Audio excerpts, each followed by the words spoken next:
हनुमान चालीसा। जय हनुमान ज्ञान गुण सागर, जय कपीस लोक उजागर, रामधू अतुलित बलधामा, अंजनी पुत्र पवन सुत नामा, महावीर विक्रम बजरंगी, तुमति निवार सुमति के संगी, कंचन बर बिराजी सुबेसा, कानन कुंडल कुंचित केसा, हाथ बजरा और ध्वजा गिराधे, काने कुंजलियो साचे, शंकर सुवन केसरी नंदन, कृष्ण प्रताप माँ जगवंदन, विद्यावान गुणियति चातुर, राम काज करिबे को आतुर, प्रभु चरित सुनि रसिया, राम लखन सीता मन बसिया, सूक्ष्म से अनिति कातुर, विकटमन लंका जय, भीम रूप धरि असुर संहारे, रामचंद्र के काज सवारे, राह से जीवन लखन जियाए, रघुबीर हर्ष जाए, भगवती कीन्ही बहुत बड़ाई, तुम मम प्रिय धरि सन प्यारी, सहज बदन तो रह सके, ऐसे कोई श्रीपति कंठ लगाए, सनकादिक तुम मांदु मुनीसा, नारद सारद सहित मनीसा,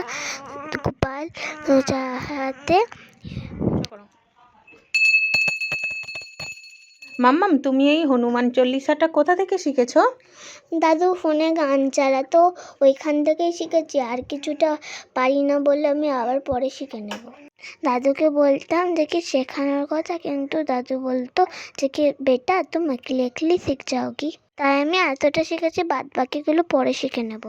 আজ হনুমান জয়ন্তী, তাই আমি হনুমান চালিসা পাঠ করে শোনালাম।